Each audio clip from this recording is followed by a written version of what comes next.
అందరికీ వందనాలు. Praise the Lord. కీర్తనల గ్రంథము 1వ అధ్యాయము 1వ వచనం నేను చదువుతున్నాను. చూడండి, మనసు పెట్టి వినండి. దుష్టుల ఆలోచన చొప్పున నడువక, పాపుల మార్గమున నిలువక, అపహాసకులు కూర్చుండు చోటను కూర్చుండక, యెహోవా ధర్మశాస్త్రమునందు ఆనందించుచు దివారాత్రము దానిని ధ్యానించువాడు ధన్యుడు. ప్రియ సహోదరి సహోదరులారా, కీర్తనల గ్రంథములో 1వ అధ్యాయము 1వ వచనంలోనే దుష్టుడు అనే మాటతో దేవుడు కీర్తనల గ్రంథాన్ని ప్రారంభించారు. మామూలుగా ఏదైనా ఒక మంచి పని ప్రారంభించినప్పుడు మనం ప్రార్థనతో ప్రారంభిస్తాం. మంచి ఆశీర్వాదకరమైన పదాలతో ఏ పనైనా శుభారంభం చేస్తాం. కానీ ఎందుకని దేవుడు కీర్తనల గ్రంథాన్ని మాత్రం దుష్టుడు అనే పదంతో ప్రారంభించాడు? ఎప్పుడైనా ఆలోచించారా? ఇంకేదైనా ఆశీర్వాదకరమైన పదముతో, వచనంతో దేవుడు ఈ కీర్తనల గ్రంథాన్ని ప్రారంభించవచ్చు కదా. దుష్టుని పేరుతో ఎందుకని దేవుడు కీర్తనల గ్రంథాన్ని ప్రారంభించాడంటే, మనందరం చాలా లైట్గా తీసుకుంటాం, ఎక్కువసార్లు మనస్సు పెట్టం దుష్టుని గురించి. 2వ వచనం ఏమని రాసి ఉంటుందంటే, యెహోవా ధర్మశాస్త్రమునందు ఆనందించుచు దివారాత్రము దానిని ధ్యానించువాడు ధన్యుడు అని రాస్తుంది. ధన్యుడు అంటే బ్లెస్డ్, దీవించబడ్డవాడు అని అర్థం. చాలామంది అడుగుతుంటారు, మేము దివారాత్రులు యెహోవా ధర్మశాస్త్రాన్ని ధ్యానిస్తున్నామండి, కానీ మేము దీవించబడట్లేదు. కారణం ఏంటంటే, 1వ వచనములో దేవుడు చెప్పిన దానిని విస్మరించి, అంటే విడిచిపెట్టి నిర్లక్ష్యం చేసి 2వ వచనాన్ని జరిగించటం వలన మనము దీవించబడము. చాలామంది బైబిల్ చదువుతూ కూడా ఎందుకు బాగుపడట్లేదు, ఎందుకు దెబ్బతింటున్నారు, ఎందుకు ఆశీర్వదించబడట్లేదంటే, వాళ్ళు 1వ వచనాన్ని సీరియస్గా తీసుకోవట్లేదు. ఎప్పుడైనా మొదటి మెట్టు ఎక్కాక 2వ మెట్టు ఎక్కాలి కదండి. అలాగే 1వ వచనాన్ని ముందు మనస్సు పెట్టి ధ్యానించి అర్థం చేసుకొని దాన్ని ఆచరించిన తర్వాత అప్పుడు 2వ వచనాన్ని జరిగిస్తే ప్రయోజనం ఉంటుంది. ఏముంది 1వ వచనంలో అంటే, దుష్టుని ఆలోచన చొప్పున నడువక అని ప్రారంభమవుతుంది. ఎంతోమంది బైబిల్ చదువుతారు, అంటే 2వ వచనాన్ని జరిగిస్తారు, కానీ 1వ వచనాన్ని మాత్రం జరిగించరు. దుష్టుని ఆలోచన చొప్పున నడువక అని దేవుని వాక్యం అంటుంది. కానీ ఎంతోమంది బైబిల్ చదువుతారు కానీ దుష్టుని ఆలోచన చొప్పున నడుస్తారు. దుష్టుని సలహాలు తీసుకుంటారు, దుష్టుని ఒపీనియన్ తీసుకుంటారు. ఏం చేయమంటారు అని దేవుని భయము లేని భక్తిహీనుల దగ్గర సలహాలు, అభిప్రాయాలు తీసుకుంటూ ఉంటారు. దేవుని భయము లేని, భక్తి లేని, వాక్యంతో సంబంధం లేని లోకస్తుల దగ్గర ఏమండి, అలాంటి వాళ్ళ దగ్గర కనుక మనం సలహాలు, అభిప్రాయాలు తీసుకుంటే ఆశీర్వాదకరమైన సలహాలు, అభిప్రాయాలు అందుతాయో, మనకి దొరుకుతాయో చెప్పండి? ప్రతిరోజు బైబిల్ చదివేవాళ్ళు, దేవునికి భయపడేవాళ్ళు, దేవుని ఆశీర్వాదం కావాలనుకునే వాళ్ళు, వాక్యానుసారంగా బ్రతికే వాళ్ళ సలహాలు, సూచనలు, ఒపీనియన్ తీసుకోవాలి. మీరేమో బైబిల్ చదువుతారు, బైబిల్ని ఆచరిస్తారు, బైబిల్లో ఉన్న దేవునికి భయపడతారు. సలహాలు, సూచనలు, అభిప్రాయాలు మాత్రం బైబిల్తో సంబంధం లేకుండా బ్రతుకుతున్న మనుషుల దగ్గర తీసుకుంటారా? మరి అలాంటి సలహాలు, సూచనలు తీసుకొని ఎలా బాగుపడతాం చెప్పండి? కాబట్టి బైబిల్ రోజు చదువుతూ వాక్యానుసారంగా బ్రతుకుతున్నామని విశ్వసించే ప్రతి వ్యక్తి విధిగా, తప్పనిసరిగా, బాధ్యతగా తమ జీవితంలో భక్తిహీనుల సలహాలు తీసుకోవటం మానేయాలి. అసలు భక్తిహీనుల సలహాలు తీసుకుంటున్నామంటే అర్థం ఏంటండి? వాళ్ళతో ఇంకా స్నేహం ఉంది, సహవాసం ఉంది, బంధుత్వం ఉంది, రాకపోకలు ఉన్నాయి. భక్తిహీనులు మీ ఇంటికి వచ్చి వెళ్తున్నారు, మీరు వాళ్ళ ఇంటికి వెళ్తున్నారు, మీరు వాళ్ళు కలిసి పిక్నిక్లకి, టూర్లకి వెళ్తున్నారు, ఫోన్లో సంభాషణలు జరుగుతున్నాయి, వాట్సాప్లో చాటింగ్లు జరుగుతున్నాయి. నీతిమంతుడైన వ్యక్తి, దేవుని యందు విశ్వాసం ఉంచి వాక్యానుసారంగా బ్రతికేవాడికి వాక్యంతో సంబంధము లేని, వాక్యం పట్ల విశ్వాసము లేని, లోకములోని అనేక మూఢనమ్మకాలు, ఆచారాలు, వాక్య విరుద్ధమైన ఆలోచన విధానంతో నిండిపోయిన వ్యక్తితో స్నేహాలు, సహవాసాలు చేస్తే ఏదో ఒకరోజు వారి ప్రభావంతో, వారి సలహాలతో, వారి సూచనలతో దేవుని వాక్యానికి వ్యతిరేకమైన నిర్ణయాలు తీసుకొని దీవించబడడానికి బదులుగా మనం శపించబడతాం. కాబట్టి బైబిల్ చదువుతున్నాం, ప్రార్థన చేస్తున్నాం, దేవుడు అంటే మాకు ప్రేమ ఉంది, అయినా ఎందుకు మాకు ఓటమి, ఎందుకు ఓడిపోతున్నాం, ఎందుకు మాకు అవమానం? ఏ పని మొదలుపెట్టినా మాకెందుకు ఫెయిల్యూర్ ఎక్కువ ఉంటుంది. కారణం ఏంటంటే ఇంత చదువుకున్నాం కదా, మొదటి కీర్తనలో మొదటి వచనం మళ్ళీ చదువుతున్నాను, మనసు పెట్టి వినండి. దుష్టుల ఆలోచన చొప్పున నడువక, పాపుల మార్గమున నిలువక, అపహాసకులు కూర్చుండు చోటను కూర్చుండక. దుష్టుని సలహాలు తీసుకోకూడదు, దుష్టుని ఆలోచన చొప్పున నడవద్దు, పాపుల మార్గమున నిలవకూడదు, అపహాసకులు కూర్చుండు చోట కూర్చుండకుండా ఇవన్నీ చేస్తూ అప్పుడు యెహోవా ధర్మశాస్త్రమునందు ఆనందించుచు, అప్పుడట యెహోవా ధర్మశాస్త్రమునందు ఆనందించటమైనా దివారాత్రము ధ్యానించటమైనా చేస్తే ధన్యుడం అవుతాం. ఎంతోమంది దుష్టుల ఆలోచన చొప్పున నడుస్తారు, పాపుల మార్గంలో నిలుస్తారు. అపహాసకులు అంటే దేవుణ్ణి ఎగతాళి చేసేవాళ్ళు, దేవుని కార్యాలను చులకనగా మాట్లాడేవాళ్ళు. నీతిమంతులను చూస్తే వాళ్ళకి నవ్వు వస్తుంది, భక్తి వాళ్ళకి వెర్రితనం అనిపిస్తుంది, పిచ్చితనం అనిపిస్తుంది. వాక్యానుసారమైన జీవితాన్ని చులకనగా ఎగతాళిగా చేసి మాట్లాడే వాళ్ళందరూ అపహాసకులే.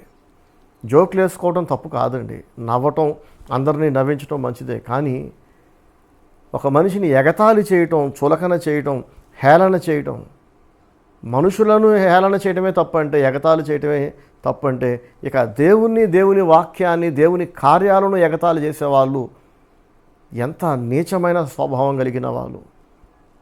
అలాంటి వాళ్ళతో మనకు స్నేహం ఉంటే ఇక మనం బాగుపడతామో చెప్పండి. సో ఈ వాక్యం వింటున్న మీలో ఎవరైనా మీకు కూడా ఒకవేళ ఈ ప్రశ్న వచ్చి ఉంటే కనుక, మాకెందుకు నెమ్మది లేదు, మాకెందుకు అనారోగ్యాలు, మాకెందుకు ఓటమి, మాకెందుకు ఫెయిల్యూర్, మాకెందుకు ఎప్పుడు ఎదురు దెబ్బలు తగులుతుంటాయి, కారణం ఏంటంటే మీ ఇంటికి వచ్చిపోయేవాళ్ళు, మీ స్నేహితులు, మీ బంధువులు మీకు సలహాలు ఇస్తారు. మీరు అనొచ్చు, వాళ్ళతో మేము స్నేహం చేస్తున్నాం కానీ వాళ్ళు చెప్పినట్టు మేము వినమని. దేవుని వాక్యం నిరర్ధకం కాదు కదండి. దుష్ట సాంగత్యము మంచి నడవడిని చెడగొడుతుంది, పాడు చేస్తుందని దేవుని వాక్యం సెలవిస్తుంది. కాబట్టి మీకు కూడా తెలియకుండానే అనాలోచితంగా ఎప్పుడు వాళ్ళు సలహా ఇచ్చారో, మీరు ఎప్పుడు ఆ సలహాని గౌరవించి దాన్ని జరిగించారో మీకు కూడా తెలియదు. మీరు అడిగినట్టు మీకు గుర్తుండదు, వాళ్ళు సలహా ఇచ్చినట్టు గుర్తుండదు. మీరు అనుకుంటూ ఉంటారు, వాళ్ళతో మాకు స్నేహం ఉంది కానీ, మేము వాళ్ళు కలిసి తిరుగుతున్నాం కానీ వాళ్ళు చెప్పిందేమి మేము వినట్లేదు అనుకుంటారు. కానీ మీకు తెలియకుండానే వాళ్ళు మిమ్మల్ని నడిపిస్తుంటారు, వాళ్ళు మిమ్మల్ని గైడ్ చేస్తుంటారు. అలా వాళ్ళ నడిపింపులో, వాళ్ళ సూచనలతో, వాళ్ళ అభిప్రాయాలతో మీ బుర్ర నిండిపోయి దేవుని వాక్యం పక్కకి వెళ్ళిపోతుంది. అప్పుడు ఆశీర్వాదకరమైన దేవుని వాక్యం నడిపింపు ఇంకా ఉండదు కదా, పరిశుద్ధాత్మ నడిపింపు ఉండదు కదా. ఒక వ్యక్తి గురించి పోలీస్ స్టేషన్లో ఒక సర్కిల్ ఇన్స్పెక్టర్ నాతో ఇలా చెప్పాడు, పాస్టర్ గారు మీ మీద తప్పుడు కేసులు పెట్టి మిమ్మల్ని అల్లరిపాలు చేసి మిమ్మల్ని వీధిలోకి లాక్కొచ్చి ఏదేదో చేద్దామని ప్రయత్నం చేస్తున్నాడే, ఆ వ్యక్తికి వాడు మంచోడేనండి, వాడికి అంత సీన్ లేదు, వాడు అమాయకుడే, వాడి పక్కన ఒకడు ఉన్నాడు, వాడి ఫ్రెండ్ ఒకడు పిచ్చి కుక్కలా ఉంటాడు, వాడే ఇదంతా చేస్తున్నాడు. అసలు వ్యక్తి కేసు పెట్టినోడు మంచోడు, వాడు అమాయకుడే, వాడికి అంత సీన్ లేదు, వాడు ఇంత దూరం రాలేడు అసలు. కానీ వాడి పక్కనే ఉంటూ, ఎల్లప్పుడూ వాడు పక్కనే ఉంటూ వాడు రాంగ్ రూట్లో నడిపిస్తున్న వాడి ఫ్రెండ్ ఉన్నాడు చూసారా, ఆ ఫ్రెండ్ ఇచ్చే సలహాలు, వాడు వీడిని రెచ్చగొడుతున్నాడు, వాడు వీడిని ప్రేరేపిస్తున్నాడు. ఒకవేళ వీడు తగ్గి కాంప్రమైజ్ అవుదాం అనుకున్నా, లేదా వెనకడుగు వేద్దాం అనుకున్నా, ఈ పక్కన ఉన్న దుష్టుడైన ఫ్రెండు వీడిని తగ్గనివ్వట్లేదు, వీడిని రెచ్చగొడుతున్నాడు, వీడిని ప్రేరేపిస్తున్నాడు. నువ్వు తగ్గడానికి వీల్లేదు, ఈ కేసు ఓడిపోతే ఇంకో కేసు పెట్టు, ఈ కోర్టులో ఓడిపోతే హైకోర్టుకి వెళ్ళు, అవసరమైతే పోలీసు వాళ్ళకి లంచాలు ఇవ్వు, ఏదో ఒకటి చేయని చెప్పి చక్కగా వాక్యానుసారంగా నా దగ్గరే వాక్యం నేర్చుకొని, నా దగ్గరే బాప్తిసం తీసుకొని, దేవునికి భయపడుతూ ఒక పద్ధతిగా బ్రతుకుతున్న వాడిని దేవుని వాక్యానికి వ్యతిరేకంగా నేను ఫైట్ చేస్తుంది ఒక దేవుని సేవకుడితో అన్న ఇంగిత జ్ఞానం కూడా లేకుండా, బుద్ధి జ్ఞానం అన్నీ విడిచిపెట్టేసి, తనకు కూడా తెలియకుండానే అనుకుంటున్నాను నేను, తన పక్కనున్న స్నేహితుడు, వాడితో స్నేహం మొదలైంది, వీడికి కూడా తెలియకుండానే పాస్టర్ గారితో దూరం పెంచుకున్నాడు, తన కుటుంబాన్ని ఇంకాస్త నాశనం చేసుకుంటూ ప్రారంభించాడు. గతంలో ఒకసారి మరో దుష్టుడి ప్రేరేపణతో నాకు దూరం అయ్యాడు, అనేక సంవత్సరాల క్రితం దూరం అయిపోయాడు. తన కుటుంబం బ్రేక్ అయిపోయింది, భార్య తనను విడిచి వెళ్ళిపోయింది, కుటుంబం చిన్నాభిన్నం అయిపోయింది. కుటుంబాన్ని పాడు చేసుకొని, డబ్బులు పోగొట్టుకొని, పరువు పోగొట్టుకొని, అన్ని రకాలుగా అనేక అవమానాలు, బాధలు పడి ఎప్పటికో మళ్ళీ నా దగ్గరకు వచ్చాడు. వచ్చినోడు ఈసారైనా కుదురుకుండాలి కదా. సాతాను ఎప్పుడు ఎవరో ఒకరిని వాడుకొని మనల్ని నాశనం చేయడానికి ప్రయత్నం చేస్తుంటాడు. మరి మనకి బుద్ధి జ్ఞానం ఉండాలి కదండి. సో ఒకసారి ఒక పాస్టర్ గారి రూపంలో సాతాను వీడిని భ్రష్టు పట్టించాడు, నాశనం చేశాడు. అప్పుడు వీడి కుటుంబం నాశనం అయిపోయింది, కుటుంబం ముక్కలైపోయింది, పిల్లలకి తల్లి లేకుండా అయిపోయింది, వీడికి భార్య లేకుండా అయిపోయింది, అందరిలో అవమానాలు పడ్డాడు, విలువైన కాలాన్ని ధనాన్ని బూడిదపాలు చేసుకున్నాడు. ఆలస్యంగానైనా మళ్ళీ నా దగ్గరకు వచ్చాడు. ఈసారైనా కుదురుకుండాలి కదా. మొదటిసారి వీడిని చెడగొట్టిన పాస్టర్ అన్నం చూసారా, అతను ఒక భక్తిహీనుడైన దేవుని సేవకుడు, దేవుని భయం లేని దుర్మార్గుడు, దేవుడే లేడని ఆర్గు చేసే ఒక మూర్ఖుడు అన్నమాట, భక్తిహీనుడు. అతని దగ్గర లేని దురలవాటు లేదు, అనేక చెడలవాట్లు, అనేక భక్తిహీనమైన పాపాలు అతను చేస్తుంటాడు. అన్నీ తెలుసు కూడా అతను వెంటే ఉన్నాడు.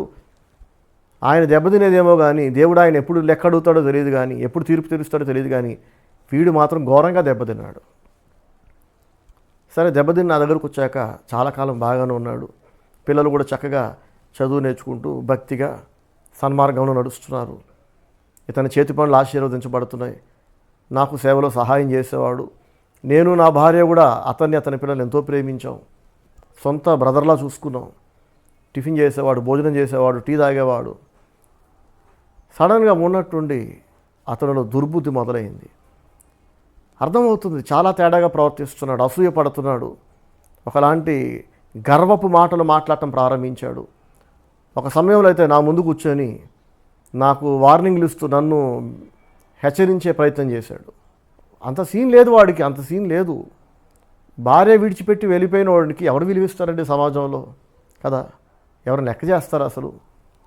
వెంటనే జోకులు వేస్తారు కదా, ఎగతాలు చేస్తారు, హేళన చేస్తారుగా. కానీ నేను విలువిచ్చా, నా భార్య బిడ్డలు విలువిచ్చారు, ఎంతో ప్రేమించాం, మర్యాద ఇచ్చాం. కానీ అతడు దాన్ని నిలబెట్టుకోలేదు. ఎందుకు ఇలా ప్రవర్తిస్తున్నాడు అని మేము ఆలోచిస్తే అర్థమైంది, వీడు కొత్తగా ఒక వ్యక్తితో స్నేహం ప్రారంభించాడు. వాడు మరో చర్చికి వెళ్తాడు, కానీ వాడికి దేవుని భయం లేదు, భక్తి లేదు, దేవునికి భయపడుతున్నట్టు నటించే ఒక నామకార్థ క్రైస్తవుడు. ఈ వేరే సంఘానికి వెళ్తున్న ఈ కొత్త స్నేహితుడు పాత పరిచయమే కానీ కొత్తగా మళ్ళీ వీడితో స్నేహం ప్రారంభించాడు. వీడికి అస్సలు దేవుని భయం లేదు. వాడు ఒక పిచ్చోడు, తెలివి లేనివాడు ఆ స్నేహితుడు. కానీ ఆ తెలివి లేనివాడు ఎందుకో మన సహోదరుడికి చాలా తెలివైనవాళ్ళ భావించాడు. చాలాసార్లు నా దగ్గర పొగిడేవాడు, అబ్బో వాడికి ఎంత తెలివో అంత తెలివి, ఇంత తెలివి, లీగల్ నాలెడ్జ్ ఉంది, లాయర్ కూడా అంత నాలెడ్జ్ ఉందని చెప్పి పొగుడుతుంటే నవ్వుకునేవాడిని. ఒక పిచ్చోడిని పట్టుకుని ఇలా పొగుడుతున్నాడు ఏంటి? ఒక తెలివి లేనోడు, ఒక పిచ్చోడు, ఒక భక్తిహీనుడు, ఒక నామకార్థ క్రైస్తవుడు వీడికి దేవుడిలా కనపడ్డాడు. వీడు అనుకున్నాడు, వాడు నాతో ఉంటే నేను ఏదైనా చేయగలను, ఏదైనా సాధించగలనని. దేవుని మీద ఉండాల్సిన మనస్సు, దేవుని వాక్యం మీద ఉండే గౌరవం, దేవుని సేవకుడి పైన ఉన్న ప్రేమ, ఇవన్నీ తగ్గిపోయి డబ్బు పిచ్చితో నిండిపోయిన, ఆడపిచ్చితో నిండిపోయిన తన కొత్త స్నేహితుడి సూచనలు, సలహాలు పాటించడం ప్రారంభించాడు. సో మెల్లమెల్లగా ఇతనికి కూడా తెలియకుండానే అతని స్నేహంలో, ఆ పక్కనున్న స్నేహితుడి సహవాసంలో ఇతడు చర్చికి దూరం అయ్యాడు, నాకు దూరం అయ్యాడు, నాతో గొడవ పడటం ప్రారంభించాడు. ఒక సమయానికి ఇంకా నాకు చీరెత్తుకొచ్చింది. నన్ను గెలుకుతున్నాడు, నా కుటుంబాన్ని డిస్టర్బ్ చేస్తున్నాడు, అవమానిస్తున్నాడు, తన కడుపును పుట్టిన పిల్లలను హింసిస్తున్నాడు. సో ఇక ఎంత చెప్పినా వెనకపోయేసరికి ఆ పిల్లల్ని కాపాడాల్సిన అవసరం వచ్చింది. కాపాడాను, లీగల్గానే అన్ని ప్రయత్నాలు చేశాను, పిల్లల్ని కాపాడే ప్రయత్నం చేశా.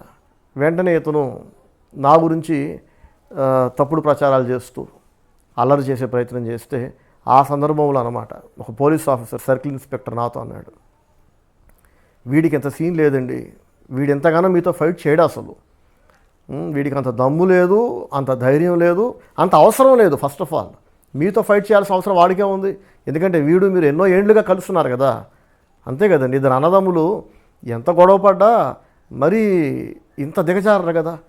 కానీ వాడి పక్కనున్న స్నేహితుడు ఉన్నాడు చూసారా, వాడు మీ మీద అసూయ పడుతున్నాడు, వాడు మీ మీద కుళ్ళుకుంటున్నాడు. ఆ పక్కనున్న స్నేహితుడు వీడి దగ్గర ఉన్న డబ్బంతా నాకేద్దామని చూస్తున్నాడు. ఆ పక్కన చేరిన దుష్టుడైన కొత్త స్నేహితుడు వీడి కూతురు మీద కన్నేశాడు. ఈ విషయాలన్నీ పోలీస్ ఆఫీసర్కి అర్థమైంది, నాకు అర్థమైంది, నాకు సహాయం చేస్తున్న నా అడ్వకేట్స్ అందరికీ అర్థమైంది, ఊర్లో అందరికీ అర్థమైంది, మన పరిచయలోని విశ్వాసం అందరికీ అర్థమైపోయింది. మన బ్రదర్ మంచోడే, మనతో ఫైట్ చేస్తున్న మన పిచ్చోడు, వీడు మంచి పిచ్చోడే. వీడు ఎలాంటోడంటే ఎప్పుడు ఎవడో ఒక దుష్టుడికి చేతిలో బలవుతుంటాడు అనమాట. గతంలో ఒకసారి ఒక పాస్టర్ గారు నేను చెడగొట్టాడు.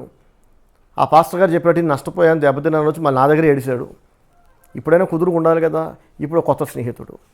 మాకు అందరికి అర్థమైందండి, ఆ పక్కనున్న దుష్టుడైన స్నేహితుడు నామకార్థ క్రైస్తవుడు, బయటికి మంచోడులాగా తెలివైనోడులాగా ఒక మాస్క్ వేసుకున్న ఒక పిచ్చోడాడు, బుద్ధిహీనుడు, అస్సలు తెలివిలేదు.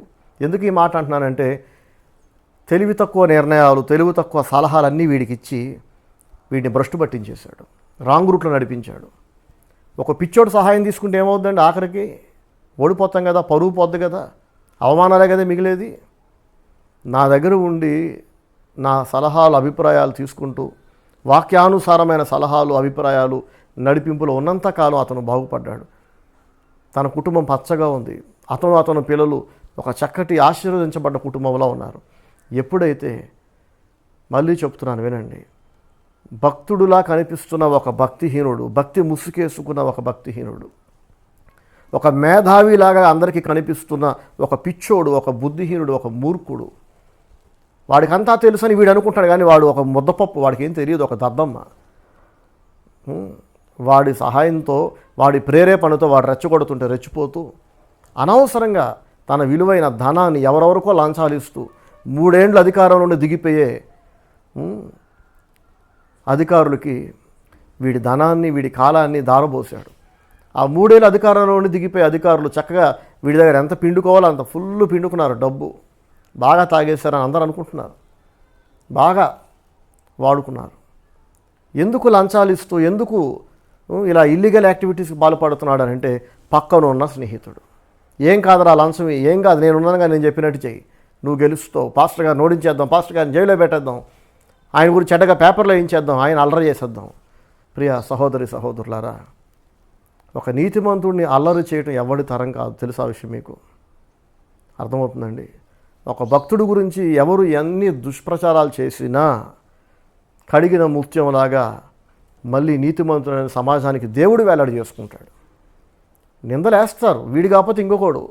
దేవుని సేవలో ఉన్నప్పుడు నాకైనా, వాక్యానుసారంగా బ్రతుకుతున్న విశ్వాసులకైనా ఎవరో ఒకరు సాతాను ప్రేరేపణతో, దుష్టుల ప్రేరేపణతో వాళ్ళకి చెడ్డ పేరు తెచ్చే ప్రయత్నం చేస్తారు. ఇది సర్వసాధారణం. యేసు ప్రభువునే తాగుబోతు అన్నారు కదా, దయ్యం పట్టిన వాడు అన్నాడు. ఆ కాలంలోని మత పెద్దలు అందరూ కలిసి వాళ్ళేదో మంచోళ్ళు అయినట్టు చెడ్డోళ్ళంతా ఒకటై నీతిమంతుడు, పాపము లేని పరిశుద్ధాత్మ వలన జన్మించిన యేసయ్యను చెడ్డోడన్నారు. కానీ వాళ్ళు వేసిన నిందలు ఏవి నిలబడలా. పిలాతు అంటాడు, మీరంతా అసూయ చేత యేసయ్యను అప్పగించారంటాడు పిలాతు. కాబట్టి ఈ వాక్యం వింటున్న మీలో ఎవరైనా ఒకవేళ మీరు కూడా ఇటువంటి పరిస్థితి కనుక ఎదుర్కొంటే, ఎవరైనా అకారణంగా, నిష్కారణంగా మిమ్మల్ని ద్వేషించి మీకు చెడ్డ పేరు తెచ్చే ప్రయత్నం చేస్తే, ఒకవేళ అల్లరి చేసే ప్రయత్నం చేస్తే కనుక డోంట్ వరీ, నో ప్రాబ్లం, దేవుడు వేలాడి చేసుకుంటాడు. సో ఏదో ఒకరోజు ఈ నా ప్రియ సహోదరుడు, మాజీ ప్రియ సహోదరుడు, నాకు ఇంకా ప్రియమైన సహోదరుడే కానీ వాడు అసూయపడ్డాడు. నా కుటుంబం ఎందుకు బ్రేక్ అయిపోవాలి, స్టీవెన్ బ్రదర్ కుటుంబం మాత్రం ఎందుకు బాగుండాలి, నా భార్య నన్ను వదిలి ఎందుకు వెళ్ళిపోవాలి, స్టీవెన్ బ్రదర్ భార్య పిల్లలు ఆయనతో చక్కగా ఎందుకు ఉండాలి. ఎప్పుడైనా సహాయం చేసేవాడి మీద అసూయ పడకూడదు. సైతాను బుద్ధి అది కదా. సాతాను దేవుని మీద అసూయ పడ్డాడు, దేవుని స్థానాన్ని ఆక్రమించాడు. వీడిలో ఈ అసూయ పుట్టడానికి కారణం పక్కనున్న దుష్టుడైన ఆ తెలివి తక్కువ మోసగాడు, దొంగ, నామకార్థ క్రైస్తవుడు. సరే, ఏదేమైనా పోలీస్ ఆఫీసర్ నాతో చెప్పి నవ్వాడు, నేను నవ్వాను. వీడు ఎవడెవడికి లంచాలు ఇచ్చారో ఆ 3 ఏళ్ళుండి దిగిపోయే అధికారులు అంతా పిచ్చుకొక్కలా నా చుట్టూ తిరుగుతున్నారు. పాస్టర్ గారు మిమ్మల్ని అరెస్ట్ చేయాలంట, మిమ్మల్ని బంధించాలంట, తప్పుడు కేసు పెట్టి లోపల తోయాలంట. నేను నవ్వుకుంటూ అన్నాను, మరి తోసైపోయారా లోపల అని. ఆయన అంటాడు నాతోటి, ఎన్ని ఎంక్వైరీలు చేసినా, ఎన్ని రకాలుగా మేము మీ గురించి ఆరా తీసినా మీది చాలా మంచి చరిత్ర అని, మంచి జీవితం అని మాకు ఎంక్వైరీలో తేలింది. వాళ్ళన్నీ కావాలని ఇంకేదో దుర్బుద్ధితో చేస్తున్నారు, ఇదంతా అర్థమైపోయింది. కాబట్టి మిమ్మల్ని ఇప్పుడు లోపల తోయటం కాదు, ఇరికించటం కాదు, మిమ్మల్ని ఎలా కాపాడాలా అని మేము అందరం కలిసి మీ కొరకు కష్టపడుతున్నాం, ప్రయాసపడుతున్నాం. 3 ఏళ్ళు అధికారం నుండి దిగిపోయే ఈ దరిద్రులు, వీళ్ళకంటే ఇంట్రెస్ట్ ఈ అధికారులకి అని ఆరాధిస్తే ఏదో దుర్బుద్ధి ఉంది అక్కడ వెనకాల, ఏదో మీకు వ్యతిరేకంగా ఒక గూడుపుటాన్ని జరుగుతుంది, కుట్ర జరుగుతుంది. ఈ కుట్ర అంతటికి సూత్రధారు ఎవరంటే ఇతని పక్కనే మీకు వ్యతిరేకంగా ఉన్నాడు, తయారయ్యాడు చూసారా, మీ మాజీ విశ్వాసి, వాడికి కొత్తగా చేరిన స్నేహితుడు. పోలీస్ స్టేషన్కి వాడంట కుక్కలాగా వెళ్తున్నాడు వెనకాల, కోర్టులకి వీడంట వెళ్తాడు బయలుదేరి తోకలాగా. ఎక్కడికెక్కడికి వీడు వెళ్తే అక్కడికి వెళ్తుంటాడు. ఎందుకంటే ఆ స్నేహితుడు లేకపోతే వీడు ఆగిపోతాడు, ముందుకు వెళ్ళలేడు. కారణం ఏంటంటే వీడు అంత చెడ్డోడేం కాదు, అంత దుర్బుద్ధి వీడికేం లేదు. సో ఎంతోమంది మంచి వాళ్ళు, ఎంతోమంది అమాయకులు ఇటువంటి దుష్టుల ప్రేరేపణతో, దుష్టుల ఆలోచనకి లోబడి, దుష్టుల సలహాలు తీసుకొని మంచి మంచి స్నేహితులను, మంచి మంచి ఆప్తులను దూరం చేసుకుంటున్నారు, మంచి మంచి బంధాలను నాశనం చేసుకుంటున్నారు. ఆఖరికి నా మీద పెట్టిన ఈ తప్పుడు కేసులన్నీ ఎంక్వైరీలో తప్పు అని తేలిపోయింది. దేవుని మహాకృపను బట్టి నేను మంచివాడినని ఆల్మోస్ట్ అన్ని ఎంక్వైరీలో తేలింది. ఇప్పుడు నష్టపోయింది ఎవరు చెప్పండి? ఎవరి టైం వృధా అయింది, ఎవరి డబ్బు వృధా అయింది. దాదాపు ఎన్ని ఎంక్వైరీలు జరిగాయో, చాలా భారీ రేంజ్లో ఎంక్వైరీలు జరిగాయండి. Women and child welfare department నుంచి, కలెక్టర్ ఆఫీస్ నుంచి, కోర్టుల నుంచి, పోలీస్ స్టేషన్ నుంచి. ఇవన్నీ ఈరోజు పబ్లిక్గా ఎందుకు చెప్తున్నానంటే, ఒకవేళ మీ దగ్గర కూడా ఎవరైనా వచ్చి పలానా స్టీవెన్ బ్రదర్ పైన పోలీస్ కేసు పెట్టారు, కోర్టులో కేసు నడుస్తుంది, ఆయన మంచోడు కాదంట అని గనక ఒకవేళ మీ దాకా గనక ఈ విషయం వస్తే గనక మీరు సగర్వంగా చెప్పండి. నన్ను ప్రేమించే వాళ్ళైతే స్టీవెన్ బ్రదర్ ఇవన్నీ చెప్పి యూట్యూబ్లోనే పోస్ట్ చేశారు.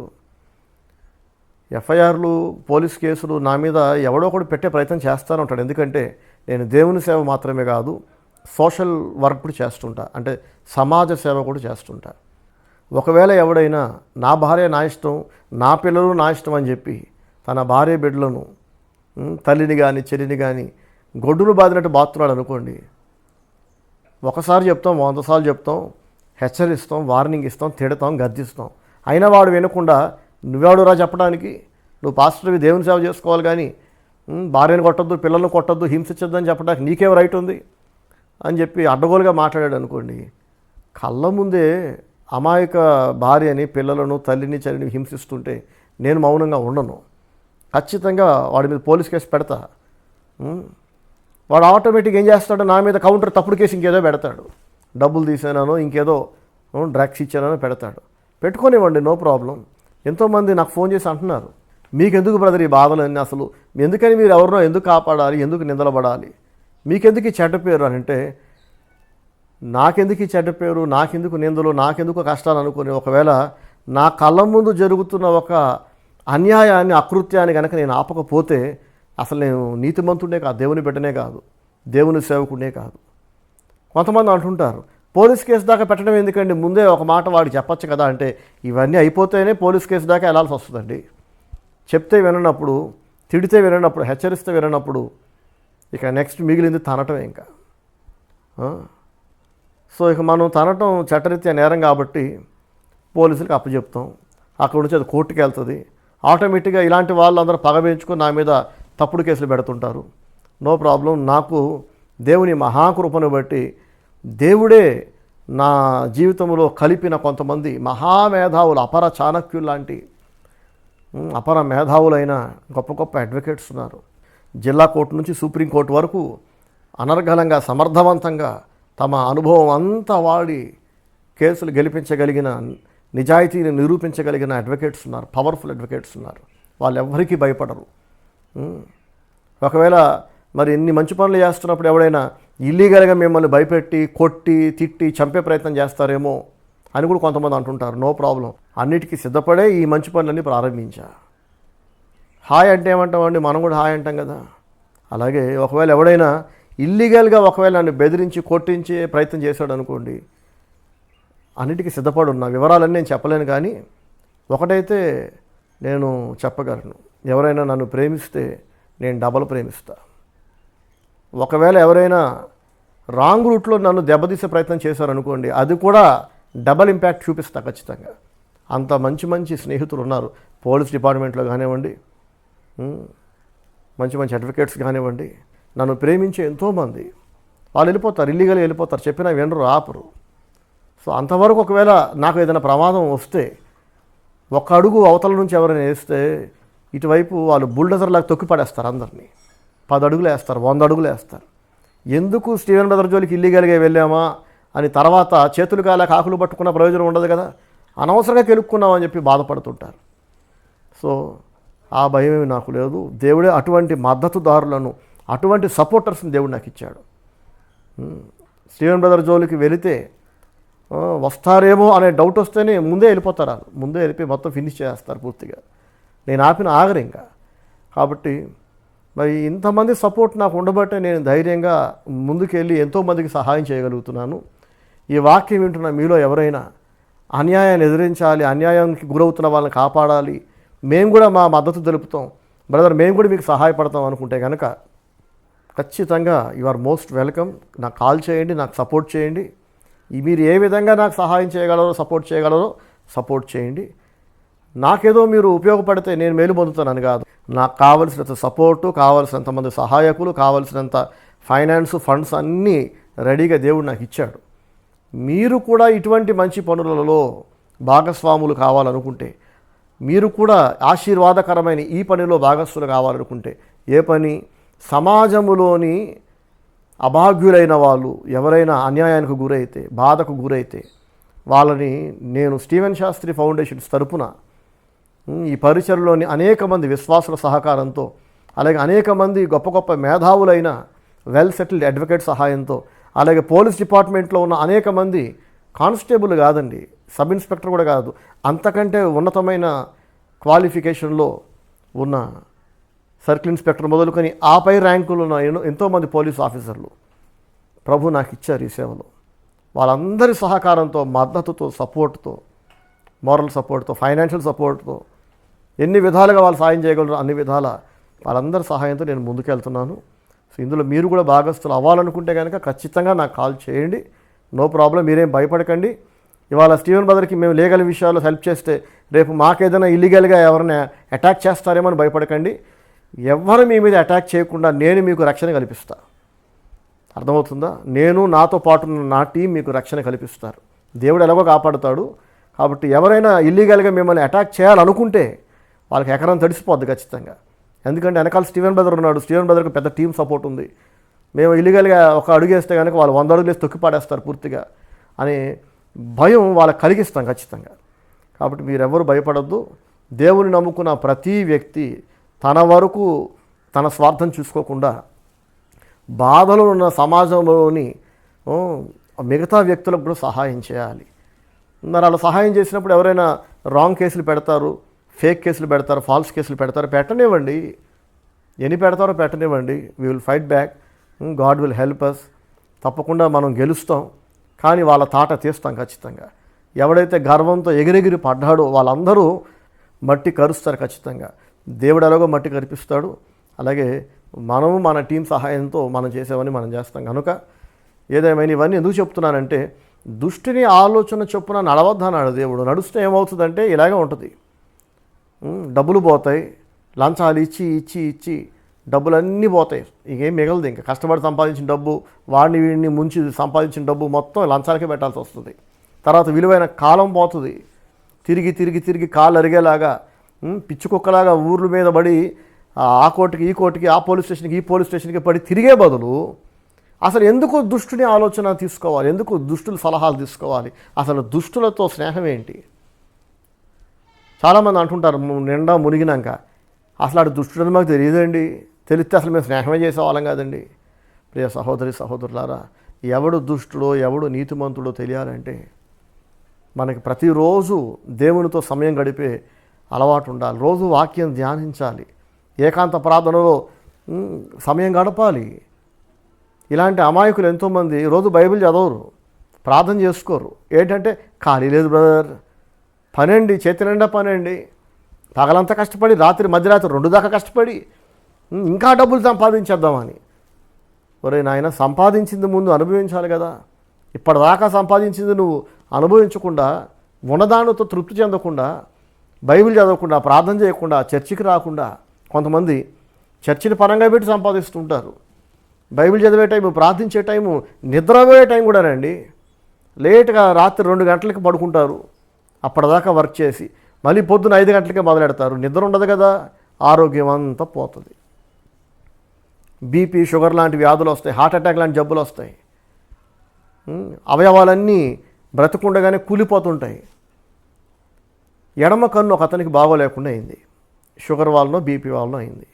చాలాసార్లు చెప్పా, బ్రదర్ వెళ్ళి మీ కంట్లో నుంచి నీళ్ళు వస్తున్నాయి, కన్ను ఎర్రగా అయింది, ఉబ్బింది, డాక్టర్ దగ్గరికి వెళ్ళండి, చెకప్ చేయించుకోండి అంటే, ఖాళీ లేదు బ్రదర్, వెళ్తానండి, వచ్చే వారం వెళ్తాను, ఈ వారం అంతా చేతి నిండా పనులు ఉన్నాయి, బాగా సంపాదించాలి, ఇది సీజన్ అని చెప్పి వారం డిలే చేశాడు. మళ్ళీ చెప్పా, కన్ను ఇంకాస్త ఉబ్బింది బాబు, త్వరగా వెళ్ళని చెప్పా. వచ్చే నెల వెళ్తా అన్నాడు. అలా 2-3 నెలల తర్వాత వెళ్ళాడు. అప్పుడు కూడా నేను బలవంతంగా దగ్గరుండి తీసుకెళ్ళా. డాక్టర్ దగ్గర తీసుకెళ్తే అప్పటికే జరగాల్సిన డ్యామేజ్ జరిగిపోయింది. ఇక దాన్ని రిపేర్ చేయలేమన్న డాక్టర్. కంటి వెనక నుంచి మెదడు లోపడుకున్న కొన్ని నరాలు నాశనం అయిపోయినాయి, అవి బాగా అవ్వవు. ఇంకా ఇది మెల్లమెల్లగా ఈ డ్యామేజ్ ఇంకా ముందుకెళ్ళి పూర్తిగా నీ కన్ను పోతుంది, నువ్వు గుడ్డడు అయిపోతావు అని చెప్పారు. అప్పుడు బాధపడుతున్నాడు. ఇలాంటి వాళ్ళందరూ ఏమంటారంటే, దేవునికి నేను ఎంత లోబడ్డానండి, ఎన్ని కానుకలు ఇచ్చారండి సేవలో, కానీ ఎందుకంటే దేవుడు నాకు ఒక కన్ను తీసేశాడు అంటాడు. దేవుడు మంచి కన్నే ఇచ్చాడు, కానీ ఈ బుద్ధిహీనుడు బైబిల్ చదవడానికి తీరిక లేకుండా, ప్రార్థించడానికి తీరిక లేకుండా, సండే వర్షిప్ టైంలో కూడా పని పరిగెడుతుంటారు చాలామంది. అలా పరిగెత్తి పిల్లలను నిర్లక్ష్యం చేసి, పిల్లలు బిక్కుమంటూ తండ్రి లేకుండా, తల్లి లేకుండా, మధ్యరాత్రులు ఎవడో అటాక్ చేస్తాడని భయపడుతూ అనాథల్లాగా, అనామకుల్లా నిద్రపోతుంటే, డబ్బు పేరుతో పరిగెడుతుంటే ఏమన్నారు ఇంక చెప్పండి. భార్యను పోగొట్టుకొని, కన్ను పోగొట్టుకొని, పిల్లలు పోగొట్టుకొని తింటావా డబ్బు? కుటుంబమే నాశనం అయిన తర్వాత, పరువు పోయాక, టైం వేస్ట్ అయిన తర్వాత. ప్రియ సహోదరి సహోదరులారా, ఎవరెవరైతే వాక్యం ధ్యానించడానికి టైం లేదు, ఓపిక లేదంటారో, పరిశుద్ధుల సహవాసానికి దూరంగా బ్రతుకుతుంటారో, ఇది చాలా కీలకం అండి. సండే వర్షిప్ చాలా అవసరం. ఇప్పుడు కోవిడ్ వల్ల మనం దూరంగా ఉంటున్నాం సండే వర్షిప్స్కి. నేను కూడా అందరినీ రావద్దని చెప్తున్నాను, ఇళ్లలో ఉండి యూట్యూబ్లో వాక్యం చూడమని చెప్తున్నా. కానీ ఇంట్లో ఉన్నా కూడా మీ సంఘ కాపరితో, మీ పాస్టర్ గారితో మీరు రెగ్యులర్గా టచ్లో ఉండాలి. మంచి చెడు ప్రతీది కూడా దేవుని సేవకుడితో పంచుకోవటం ద్వారా, ఇలా నీతిమంతులతో ఈ సంభాషణ ద్వారా మంచి చెడుల గురించి డిస్కస్ చేసినప్పుడు ఏంటంటే, వాళ్ళ అభిప్రాయాలు మీకు ఎంతో మేలవుతాయి, వాళ్ళ సూచనలు, సలహాలు. ఎవరెవరైతే వాక్యం ధ్యానించరో, ప్రార్థించరో, వాళ్ళు విచక్షణ కోల్పోతారు. పరిశుద్ధుల సహవాసం ఉండదో వాళ్ళకి జ్ఞానం దెబ్బతింటుంది అనమాట. జ్ఞానం దొబ్బుద్ది, బ్రెయిన్ దొబ్బింది, చిప్పు దొబ్బింది అనే మాట ఇప్పుడు పిల్లలు వాడుతున్నారు, ఈ జనరేషన్ పిల్లలు. సరిగ్గా అలాగే ఎక్కడ టైం లేదు కదా వాక్యం ధ్యానించడానికి, ప్రార్థించడానికి, దేవుని సేవకుడితో సమయం గడపడానికి.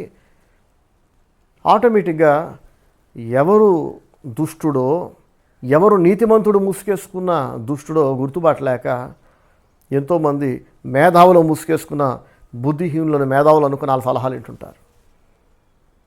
మొత్తం నిండా మురిగినాక వాళ్ళు చెప్పినట్టు విన్నామండి, మేము దెబ్బతిన్నామండి. తెలుసండి, ఎవరో చెప్పారని చెప్పి చాలామంది పోలీస్ స్టేషన్కి పరిగెడతారు, ఎవరో పక్క నుండి రెచ్చగొట్టేందుకు కోర్టులకు పరిగెడతారు. చేతి దురద మొత్తం తీరిపోయి డబ్బులు పోయాక, టైం అంతా వేస్ట్ అయిపోయాక, అప్పుడు ఎవరి మీద అయితే కేసులు పెట్టారో వాళ్ళకి ఫోన్లు చేపెత్తుంటారు, తప్పు అయిపోయిందండి, కాంప్రమైజ్ అండి అని. ఇంకెందుకు వాళ్ళు ఇట్టారా చెప్పండి? గోరుతో పోయేదాన్ని గొడవల దాకా తెచ్చుకోవటం అనరా దీన్ని? సో దేవుని వాక్యం అయితే ఎల్లప్పుడూ సమాధానం వైపే నడిపిస్తుంది. నేను ఎప్పుడు సమాధానాన్ని కోరుకుంటా. సాధ్యమైనంత వరకు ఎవరితో గొడవ పడడానికి ఇష్టపడను, పోలీస్ స్టేషన్ దాకా వెళ్ళడానికి ఇష్టపడను. ఎవరితో అయితే గొడవ పడాల్సి వచ్చిందో కొంతమందిని కాపాడడానికి, వాళ్ళతో నేను గతంలో ప్రేమగా మాట్లాడా, పోలీస్ స్టేషన్ దగ్గర కూడా మాట్లాడా. కానీ వాళ్ళు తగ్గలేదు, వాళ్ళలోని గర్వం వాళ్ళను తగ్గనీయలేదు. వాళ్ళ పక్కన దుష్టుడైన స్నేహితులు, మేధావులో ముసుగేసుకున్న ఈ బుద్ధిహీనుడైన ఫ్రెండ్స్ ఉంటారు చూసారా, వాళ్ళు తగ్గనివ్వాల.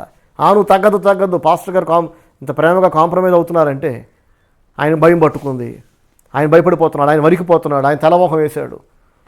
ఇలాంటి పిచ్చివాగుడంతా వాగి వాళ్ళని రెచ్చగొట్టి నేను వినను, నేను తాగను, ఇంత దాకా వచ్చాక ముందుకే వెళ్దాం. ఏమైంది ఆఖరికి?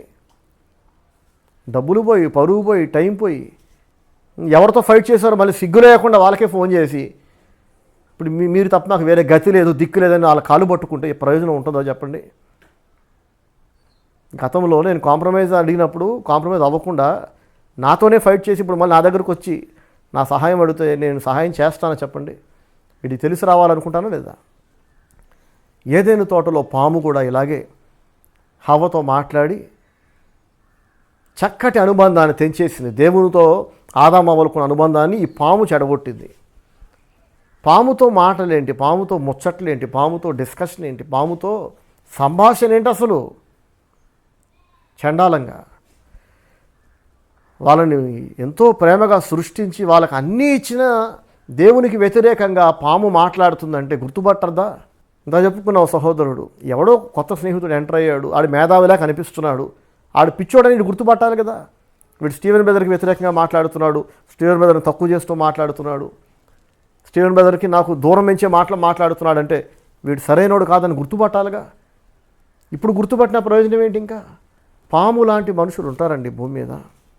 ఒకరోజు అబ్రహాము భార్య అయిన శారా అబ్రహాముతో అందట, నా యజమానుడా, ఎలాగో మనకి పిల్లలు పుట్టట్లేదు, దేవుడు చెప్పాడు నాకు నీకు సంతానం ఇస్తానని, కానీ ఇదిగో నేను ఆల్రెడీ వృద్ధురాలు అయిపోయాను, వృద్ధుడు అయిపోయావు, స్త్రీ ధర్మం నిలిచిపోయింది, ఇక మనకి పిల్లలు పుట్టరు, కాబట్టి నా దాసి అయిన హాగరు యవనస్తురాలు, ఆమెను తీసుకొని పెళ్లి చేసుకో, ఆమె వలన వెంటనే పిల్లలు పుడతారు, కాబట్టి ఆ రకంగా మనం తల్లిదండ్రులం అవుదాం అని చెప్పగానే అబ్రహాం అట శారా మాట వినను అని రాస్తుంది.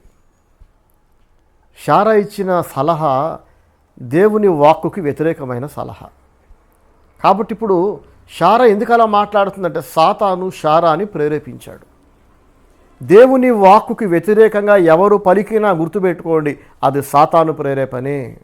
నీతిమంతులకు వ్యతిరేకంగా ఎవరు నోరు తెరిచి మాట్లాడుతున్నా వాళ్ళని సాతాను ప్రేరేపించి మీతో మాట్లాడుతున్నాడు అని గుర్తుపెట్టుకోండి. ఒక నీతిమంతులతో పరిశుద్ధులతో మీకు మంచి అనుబంధం ఉందండి, చక్కటి అనుభూతి అనుబంధం ఉన్నాయి. వాటిని తెంచేలాగా, వాళ్ళతో మీకున్న అనుబంధాన్ని, ప్రేమను, ఆప్యాయతను చల్లార్చేలాగా, వాళ్ళకి మీకు మధ్య దూరం పెంచేలాగా ఎవరైనా మీతో మాట్లాడుతున్నారంటే ఇమ్మీడియట్గా గుర్తుపట్టండి, సాతాను ప్రేరేపణతో వీళ్ళు నాకున్న మంచి అనుబంధాన్ని, పరిశుద్ధుల సహవాసాన్ని దూరం చేసే ప్రయత్నం చేస్తున్నారు, కాబట్టి వీడు దుష్టుడు, ఈమె దుష్టురాలు, వీళ్ళంతా దుష్టులని గుర్తుపెట్టి వాళ్ళు దూరం పెట్టేయాలి. ఆ రోజు ఏదైనా తోటలో పాము మాటలు విని పాముతో ముచ్చటించి ఎలాగైతే ఆదాము వాళ్ళిద్దరూ దేవునికి దూరమై నాశనం అయ్యారో, శారా మాట విని అబ్రహాం ఎలాగైతే అనేక మానసిక వేదనలకు గురయ్యాడు, అనేక మానసిక వేదనలు కొని తెచ్చుకున్నాడు, ఎంతోమంది చెప్పుతున్న వ్యక్తి భార్య కావచ్చు, భర్త కావచ్చు, కన్న బిడ్డలు కావచ్చు, ఎవరు చెప్తున్నారని చూడకండి, వాళ్ళు చెబుతున్న మాటలు వాక్యానుసారమా కాదా, అవి దేవునికి విరుద్ధంగా ఉన్నాయా, నీతి విరుద్ధంగా ఉన్నాయా, ధర్మ విరుద్ధంగా ఉన్నాయా అని మనస్సు పెట్టి ఆలోచించండి. చెప్పింది నా భార్యనే కదండి, నా భార్య చెప్తే గడ్డి తింటా పెంట తింటా అని చెప్పి కొంతమంది చూడండి భార్యకి దాసులైపోతారు. కుక్క పిల్లని మెడకి ఒక గొలుసేసి లాక్కెళ్తాను చూసారా, చాలామంది భార్యలు భర్తలని సరిగ్గా అలాగా వాళ్ళ మాటల చేత, వాళ్ళ ప్రేరేపణ చేత, వాళ్ళ సలహాల చేత రాంగ్ రూట్లో నడిపిస్తూ ఉంటారు. ఎంతోమంది అంటుంటారు, పాప మా కుర్రోడు మంచోడేనండి, కానీ వాడికి ఈ పిల్ల శనిలా తగులుకుంది. ఎక్కడ తగులుకుందో శనిలా తగులుకుంది. ఆ పిల్ల వీడి లైఫ్లోకి ఎంటర్ అయింది, ఇంత తెలివైనోడు, ఇంత మంచోడు, అన్ని తప్పుడు నిర్ణయాలు తీసుకుంటున్నాడు. యాక్చువల్గా వీడికి దేవుడు అంటే చాలా ప్రేమ, వీడికి బైబిల్ అంటే చాలా ప్రేమ, వీడు మంచోడే, వీడు ఎప్పుడు చూసినా దేవుని కోసం ఏదో చేయాలనే ఆరాటం, ఆసక్తి కలిగినోడు, కానీ వీడి భార్య ఉంది చూసారా, అది వీడికి శనిలా దాపురించింది. అదొక భక్తిహీనురాలు, అదొక పాము లాంటిది. అదేం చేస్తుందంటే వీడిని దేవుని వాక్యానికి దూరం చేస్తుంది, పరిశుద్ధులకు దూరం చేస్తుంది, వాక్యానికి దూరం చేస్తుంది. దేవుని పట్ల ఈ యవనస్తుడుకున్న ప్రేమ, భక్తి, ఆసక్తి ఉన్నాయి సరే, వాటన్నిటిపైన నీళ్లు చల్లుతుంది ఈ పిల్ల.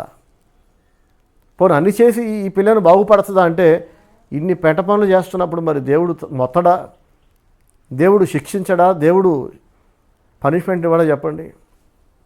ఒకవైపు దేవుడు తంతుంటే ఎవరికి చెప్పుకోలేని జబ్బులకు గురవుతూ, ఏమండి, ఏడుస్తూ, డబ్బులని తగలేస్తూ వైద్యానికి, డాక్టర్లకి, మందులకి, ఒంటి నిండా మాయ రోగాలతో నిండిపోయి, ఎందుకు ఇన్ని మాయ రోగాలు, ఎందుకు ఇన్ని మాయ జబ్బులు అంటే ఈమె చెడిపోయింది, భర్తను చెడగొడుతుంది, ఈమె నాశనం అవుతుంది, భర్తను నాశనం చేస్తుంది. ఏదో ఒకరోజు ఇటువంటి గొర్రెల లాంటి భర్తలు, భార్య చేతిలో కీలుబొమ్మల్లా మారిపోయిన భర్తలు, భార్య చేతిలో ఒక కుక్కపిల్లలా మారిపోయి భార్య ఎలా చెప్తే అలా చేస్తూ దేవుని మీద తిరగబడే భర్తలు, అలాగే భార్యలు కూడా, అలాగే ఎంతోమంది తల్లిదండ్రులు అండి, మా పాప చెప్పిందండి, మీ పాప చెప్తే అంతేనే, ఇంకా మీకు దేవుడు భయం లేదా, మా అబ్బాయి చెప్పాడండి కాబట్టి మేము చేస్తున్నామండి, మాకు ఇష్టం లేదండి, తప్పని మాకు తెలుసండి, మా పాపాలు ఎందుకు మాట్లాడుతుందో అని మేము బాధపడుతున్నామండి. పాప అంటే పాలు తాగే పాప కాదండి, ఎద్దులాగా ఎదిగిన కూతురు, 25 ఏళ్ళు 30 ఏళ్ళు వచ్చి 2 పిల్లలున్న కూతురు, మమ్మీ మమ్మీ మమ్మీ నాకు భర్త ఉన్నాడు, 2 పిల్లలు ఉన్నారు, అయినా కూడా ఇంకెవరినో పెళ్లి చేసుకొని మొగుడిని వదిలేసి ఆడితో కాపురం చేస్తున్నాడు, కల వస్తుందంటే అవునా అమ్మా? దేవుడు అలా చూపించడానికి తల్లి గద్దించద్దా? చెడిపోయిన కూతురికి చెడిపోయిన కళలే వస్తాయి, చెడిపోయిన కోరికలు ఉంటాయి. ఇట్లాంటి ఎంతోమంది బుద్ధిహీనులు, కూతురు చెప్పిందని తల్లి, భార్య చెప్పిందని భర్త, పిల్లలు చెప్పారని తల్లిదండ్రులు, తోడబుట్టినోడు చెప్పాడని తోడబుట్టినోడు, మా అన్నయ్య మా తమ్ముడు, అయితే ఏంటి రేపు ఆ నరకం వెళ్తావు, నువ్వు నరకానికి వెళ్తావు. అన్న తమ్ముడు అమ్మ నాన్న అనురాగాలు మంచివే, కానీ అవి దేవుని కంటే వాళ్ళ మీద ఎక్కువ అవ్వకూడదు. ఆమెనందామా? ఎవరికి ఉండరండి అమ్మ నాన్న అన్నదమ్ముడు, నాకు ఉండరా? యేసు ప్రభువుకు లేరా? కానీ యేసు ఏమన్నాడు? పరలోకమందున్న నా తండ్రి చిత్తము చొప్పున బ్రతికేవాడే చేసేవాడే నా తల్లియు నా తండ్రియు సహోదరులు అన్నాడు ఆయన కదా. యేసు ప్రభులా మనం మాట్లాడాలి, కుటుంబీకులను ప్రేమించాలి, స్నేహితులను బంధువులను ప్రేమించాలి, కానీ దానికి కూడా ఒక పరిధి ఉంది, ఒక హద్దు ఉంది, ఒక లిమిట్ ఉంది. దేవుని కంటే ఎక్కువగా ఎవరిని ప్రేమించకూడదు, దేవుని వాక్యం కంటే ఎక్కువ ఎవరిని ప్రేమించకూడదు. దేవుని వాక్యానికి వ్యతిరేకమైన సలహాలు, అభిప్రాయాలు, బోర్డభిప్రాయాలు ఎవరిచ్చినా సరే అవి పాటించకూడదు.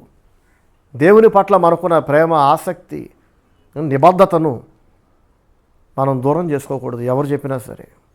దేవుని కంటే గనక మనం ఎవరినైనా ఎక్కువ ప్రేమిస్తే రేపు వాళ్ళే మనకు దూరం అవుతారు. గుర్తుపెట్టుకుని దేవుడు దూరం చేస్తాడు, ఎందుకంటే వీళ్ళున్నంతకాలం వీడు బాగుపడ్డు.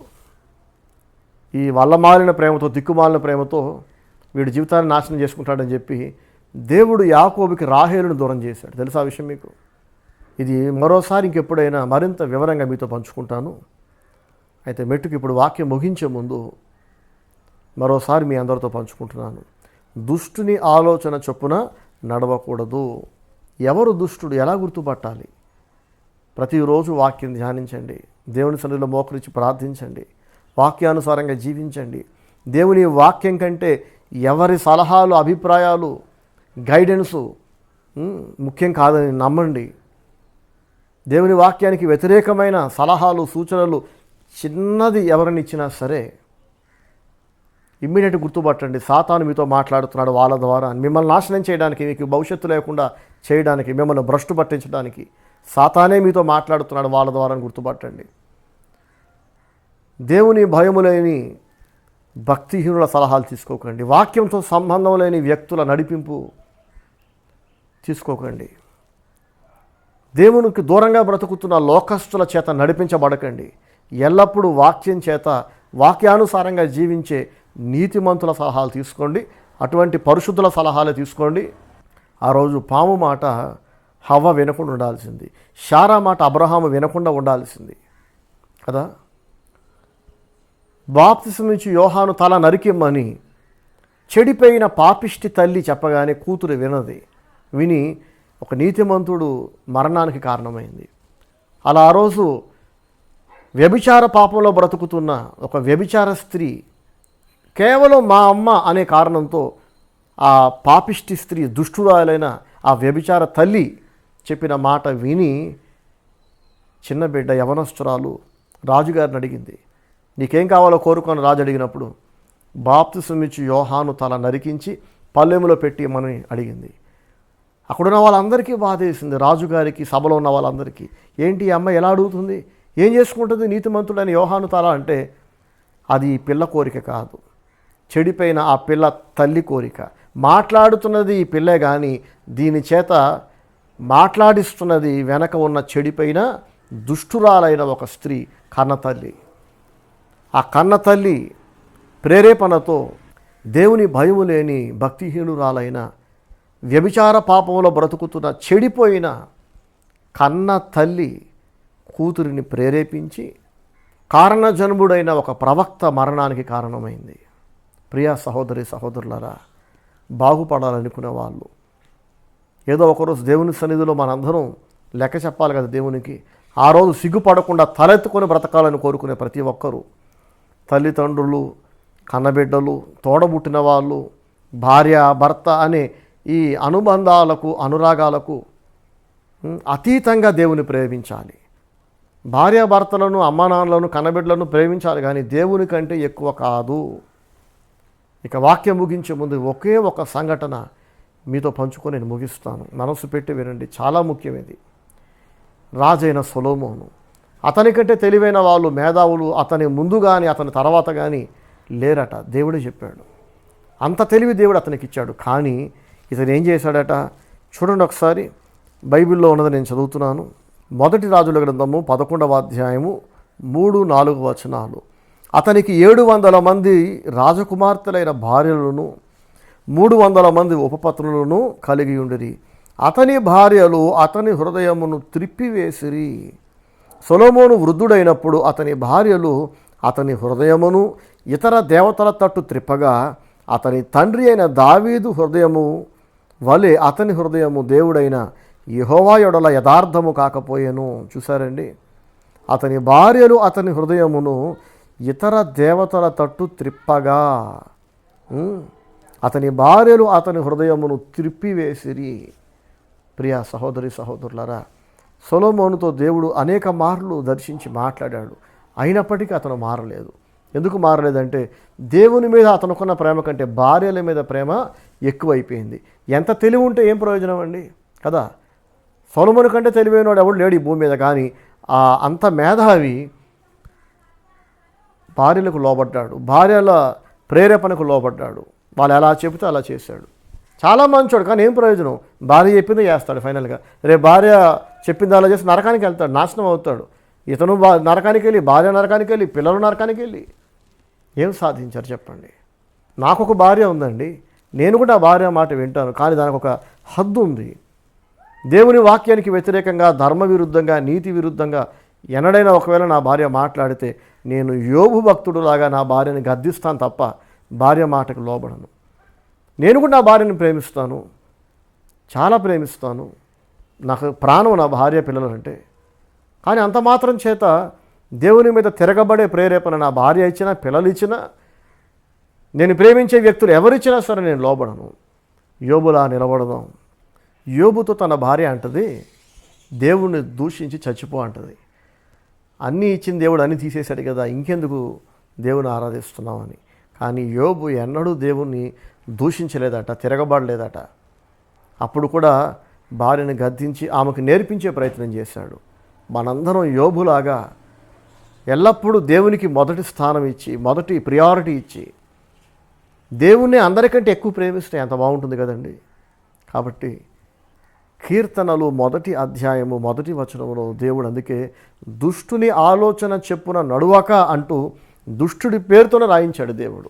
దుష్టుడు ఎప్పుడెప్పుడు మనల్ని అటాక్ చేస్తున్నాడు, ఎవరి ద్వారా మాట్లాడుతున్నాడో ఎల్లప్పుడూ మనం అలర్ట్గా ఉండాలండి, కనిపెట్టాలి. మనతో మాట్లాడుతున్న వారిలో నీతిమంతులు ఎవరో, దేవుని ప్రేరేపణతో మాట్లాడుతున్న వాళ్ళు ఎవరో, సాతాను ప్రేరణతో మాట్లాడుతున్న వాళ్ళు ఎవరో మనం గుర్తుపట్టగలగాలి. ఆ తెలివి మనకు ఉండాలి.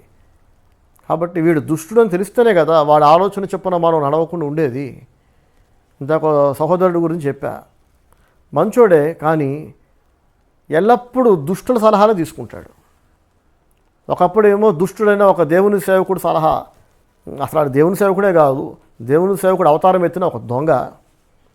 అలాంటి ఒక దుష్టుడి ప్రేరేపణకు లోబడి సగం జీవితం బూడిద పాలు చేసుకున్నాడు. మిగతా సగం ఇప్పుడు మరో ఫ్రెండ్. ఇది నేను అనటం కాదు, నాకు మద్దతు తెలిపి నాకు సహాయపడ్డ ఊర్లో వాళ్ళు, పోలీస్ స్టేషన్లో ఉన్న పోలీస్ కానిస్టేబుల్ మొదలుకొని సబ్ ఇన్స్పెక్టర్లు, సిఐలు, లాయర్లు అందరూ అంటున్నారు, వీడు అమాయకుడండి, వీడు మంచోడేనండి, వీడు ఇంత దూరం రాడండి, అసలు వీడికి అంత సీన్ లేదండి, ఎన్నో ఏళ్ల అనుబంధం, మిమ్మల్ని ఎంత ద్వేషించాల్సిన అవసరం వాడికి లేదండి. వాడు పక్కనున్న దుష్టుడైన స్నేహితుడు. ఆ దుష్టుడు ఎందుకని వీడికి మేధావులా కనిపించాడో ఇప్పటికైనా వాడు కళ్ళు తెరుచుకొని నన్ను రెచ్చగొట్టి నన్ను ప్రేరేపించి ఇంత దూరం ఈడ్చుకొచ్చి నా డబ్బులు, నా టైము, నా పరువు మొత్తం కాల్చి బూడిద పాలు చేసిన ఈ దరిద్రుడిని విడిచిపెడితే నేను బాగుపడతాను, ఎప్పటికైనా గుర్తుపెడితే బాగుండేది. అలాంటి వ్యక్తులు అందరూ రెచ్చగొడుతుంటే రెచ్చిపోయి చేతులు గాలేక ఆకులు పట్టుకుంటే ప్రయోజనం ఏంటి? దాని బదులు మొదట్లోనే రాజీ పడుంటే ఎంత బాగుండేది. తప్పు అయిపోయింది బ్రదర్, నా స్థాయికి నేను అనవసరంగా అతిగా ఊహించుకొని రెచ్చిపోయి మీతో గొడవపడ్డా, మీతో ఆర్గ్యూ చేశా, మీరు ఎంత చెప్పినా వినలేదు, నేను నా కుటుంబీకులు నా ఇష్టం అని చెప్పి కొట్టాను, తిట్టాను, హింసించాను. మా పాస్టర్ గారే కదా, నా మంచి కోసమే కదా చెప్తుంది అని సద్బుద్ధితో ఆలోచించకుండా, ఏమండి, వినకుండా, లోబడకుండా ఏలు ఇలా చూపించి మాట్లాడితే నేను ఎందుకు వింటానండి కదా? నేను మంచోడినే కానీ మంచోళ్ళకే మంచోడిని, చెడ్డోళ్ళకి ఇంకా చాలా చెడ్డోడిని. కాబట్టి మనుషులందరిలో అనేక యాంగిల్స్ ఉంటాయి కదా. ఈ సహోదరుడు అన్నాడంట తన పిల్లలతో, పాస్టర్ గారు అన్ని యాంగిల్స్ నేను చూసేసాను, ఆయన ఎలాంటి వాడో నాకు తెలుసు అన్నాడంట. అతను చూడని మరొక యాంగిల్ నాలో ఉంది, అది చెడ్డవారికి మాత్రమే నేను చూపిస్తాను, మంచి వాళ్ళకు చూపించను. కాబట్టి ప్రియ సహోదరి సహోదరులారా, ఎంతోమంది జీవితాలు నాశనం చేసుకుంటున్నారు. ప్రభు మనందరికీ సహాయం చేయనుగాక. మొదటి కీర్తన మొదటి వచనంలో రాయబడ్డది కనుక మనం గౌరవించి దాన్ని జరిగిస్తే, రెండవ వచనములో ఉన్న ధన్యుడు అనే మాట మనకు నెరవేరుతుంది. రెండవ వచనంలో వ్రాస్తున్నది చూసారా, యెహోవా ధర్మశాస్త్రమునందు ఆనందించుచు దివారాత్రము దానిని ధ్యానించువాడు ధన్యుడు అనే వాక్యం జరిగించడానికంటే ముందు మొదటి వచనంలో రాస్తున్న దుష్టుని ఆలోచన చొప్పున నడవకూడదు, పాపుల మార్గమున నిలవకూడదు, అపహాసకులు కూర్చుండు చోట కూర్చోకూడదు. మీకెంతో మేలు చేసిన మీ పాస్టర్ గారి గురించి ఎవరైనా ఎగతాళి చేస్తే, హేళన చేస్తే, లోకు చేసి మాట్లాడితే మూతిపాలు రాలగొట్టండి పట్టుకొని. అపహాసకుల దగ్గరే కూర్చొని మీరు వింటూ ఎగతాళి చేస్తూ, వాళ్ళతో పాటు మీరు ఎగతాళి చేయకపోయినా ఎవడో ఎగతాళి చేస్తుంటే మీరు వింటున్నారంటే మీ బుద్ధి బాగోలేదు, మీరు ఖచ్చితంగా నాశనం అవుతారు, దెబ్బతింటారు. ఒక అమ్మాయి ఖమ్మంలో ఉన్న ఒక విశ్వాసి నాకు చెప్తుంది ఒకసారి, అన్నయ్య ఇక్కడ రాము అనే పాస్టర్ గారు ఉన్నారు, ఆయన ఎప్పుడు చూసినా మిమ్మల్ని అమనాభూతులు తిడుతుంటాడు, అసలు ఎలా తిడతాడంటే అన్నయ్య, ఎన్ని బూతులు తిడతాడో, మిమ్మల్ని ఎంత ఎగతాళి చేస్తాడో, ఎంత లోకు చేస్తాడో, ఎంత దిగజార్చి మాట్లాడతాడో అని నవ్వు ఆపుకోలేక మాట్లాడుతుంది. ఎవరో వచ్చి ఇంకెవరో పాస్టర్ అంట. ముందు నిజం అనుకున్నాను, కానీ తర్వాత నాకు తెలిసింది ఏంటంటే అసలు ఆయన ఏం తిట్టలేదు పాపం. నన్ను తిట్టాల్సిన అవసరం సైతానికి తప్ప ఎవరికి ఉంటుందండి? ఈ రాము అనే పాస్టర్కి అసలు నన్ను తిట్టాల్సిన అవసరం లేదు, నన్ను లోకు చేయాల్సిన అవసరం కూడా లేదు. ఈమె మనసులో ద్వేషం ఉంది నా పట్ల. ఏంటంటే పిచ్చి ప్రవచనాలు ఆపమ్మా అని చెప్పా. నోటికొచ్చిన పిచ్చి ప్రవచనాలు సోది చెప్పినట్టు చెప్తూ ఉంటుంది. విచిత్రం ఏంటంటే ఆమె చెప్పిన ప్రవచనాలు ఒకటి జరగదు. ఆమె గురించి ఆమె చెప్పుకున్న ప్రవచనాలు కూడా జరగలేదు. పెద్ద కామెడీ ఇది. ఊళ్ళో వాళ్ళకి చెప్పింది జరగలేదు, భర్త గురించి అందరికీ చెప్పింది, భర్తకి చెప్పింది అందరికీ చెప్పింది, నా ప్రియ కుమారుడా నీకు దేవుడు గవర్నమెంట్ జాబ్ ఇవ్వబోతున్నాడని. ఇప్పటిదాకా వాడికి పాపం గవర్నమెంట్ జాబ్ రానే లేదు. దేవుడు చెప్పాడు నా భార్య ప్రవచనం ద్వారా నాకు వస్తుందేమో అని చెప్పి పాపం కళ్ళు కాయలు కాసేలా ఎదురు చూశాడు పాపం మనోడు. మరి దేవుడు చెప్తే రావాలిగా. ఊర్లో అందరికీ చెప్పుకొని తిరిగింది, దేవుడు నాకు చెప్పాడు కొడుకునిస్తానని. కొడుకు పొట్ల కూతురు పుట్టింది. అప్పటికైనా సిగ్గు ఉండాలి కదా, సిగ్గు శరం ఉండాలి కదా, ఏమండి, నోరు అదుపులో పెట్టుకోవాలి కదా. గవర్నమెంట్ జాబ్ వస్తానని చెప్పింది, భర్తకి రాలేదు. కొడుకు పుడతాడు నాకని అందరికీ చెప్పుకుంది, పుట్టలేదు. మరి అందరూ అడగరా, అన్నయ్య సహోదరు ఇలా చెప్పింది, దేవుడు చెప్పాడని చెప్పింది, మరి కొడుకు పుడతాడని దేవుడు చెప్తే పుట్టాలి కదా, పాప ఎందుకు పుట్టిందని అందరూ నన్ను అడుగుతూ వచ్చారు. అందరికీ చెప్పా, దేవుడు చెప్తే జరిగేది. చెప్పింది దేవుడు కాదు. ఈమె తన అహంకారంతో, తన గర్వంతో, తనను తాను ఒక దేవతలా ఊహించుకొని అందరి గౌరవ మర్యాదలు ఆశిస్తూ, అందరిపైన ఒక అధిపతిలాగా, ఒక అధినేతలాగా, ఒక దేవుని సేవకురాలి హోదాలో అందరి గౌరవ మర్యాదలు, అందరి దగ్గర నుంచి కానుకలు తీసి సేకరిస్తూ ఒక భారీ బిజినెస్కే కుట్ర పన్నిందేమో. పిచ్చి ప్రవచనాలన్నీ, పాడు ప్రవచనాలు చెప్పి మనుషులందరినీ తన గుప్పిట్లో పెట్టుకొని, అమ్మో దేవుడు మాట్లాడుతున్నాడు ఏమో ద్వారా అని చెప్పి అందరూ భయపడతారు కదా, ఆమెకు లోపడతారు, ఆమెను గౌరవిస్తారు. కానీ దేవుడు ఎప్పటికప్పుడు ఆమె గాలి తీసేస్తున్నాడు, ఆమె సిగ్గు తీసేస్తున్నాడు. దేవుడు ఎన్నిసార్లు సిగ్గు తీసినా నిస్సిగ్గుగా, నిర్లజ్జగా మళ్ళీ ఇంకో ఊరు వెళ్ళి అక్కడ మళ్ళీ ప్రవచనాలు చెప్తుందంటే మనిషి అనాలా, జంతువు అనాలా, యానిమల్ అనాలా చెప్పండి? ఇంకా ఇలాంటి వాళ్ళు నన్ను ద్వేషించక ఏం చేస్తారు? మొదటిసారి కొడుకు పుడతాడని చెప్పింది, కూతురే పుట్టింది. అప్పటికైనా సిగ్గు రావాలి కదా. మనం తినేది అన్నమే కదా, మనుషులం కదా, సభ్య సమాజంలో బ్రతుకుతున్నాం కదా. దేవుడి భయం ఎలాగో లేదు, కనీసం అందరిలో నా సిగ్గుపోతుంది, అందరూ ముఖం మీద కాండ్రించి వస్తారన్న జ్ఞానం లేకపోతే ఎలా? రెండవసారి గర్భవతి అయినప్పుడు అప్పుడు మళ్ళీ అందరికీ చెప్పింది. మరొక ఊర్లో దేవుడు నాకు చెప్పాడు, దేవుడు నాతో మాట్లాడాడు, సెకండ్ టైం ఖచ్చితంగా నీకు బాబునిస్తా అన్నాడని చెప్పి. ఆమెతో పాటు ఇంకో పాస్టర్ చెప్పాడంట, నాకు చెప్పాడు దేవుడు నీ కొడుకునిస్తానని. రెండవసారి కూడా కూతురు పుట్టింది. అక్కడ ఆ ఊరిలో పరువు పోయింది. ఇలా కొడుకు పుడతాడని ఈమె చెప్పింది, ఆ పాస్టర్ గారు చెప్పారు, అందరికీ చెప్పుకున్నారు ఊర్లో. కానీ ఆఖరికి పాప పుట్టింది.